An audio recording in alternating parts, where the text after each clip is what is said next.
Good morning everyone. तर आता हिवाळा चालू झाला आहे. छानपैकी नाश्ता गरमागरम हवा असतो सगळ्यांना.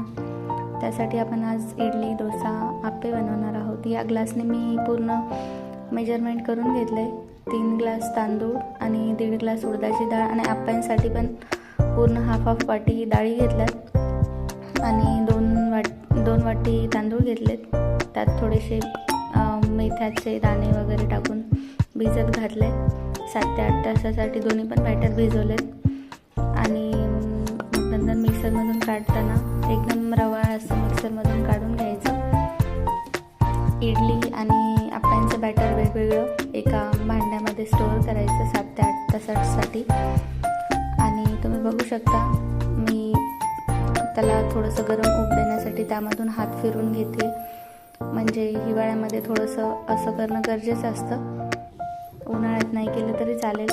आणि मग शेंगदाणे भिजवलेत मी चटणीसाठी सकाळी उठल्यानंतर आणि पूर्ण तयारी करून घेतली सांबारसाठी. तुम्ही बघू शकता. आणि छानपैकी फोडणी देऊन सांबार तयार केले. सांबारसोबतच मी शेंगदाण्याची चटणी पण बनवली आहे आणि एक साईडला डोसे टाकलेत. बॅटरपासून तयार करून डोसे टाकलेत आणि आप्पे बनवलेत, इडली बनवली.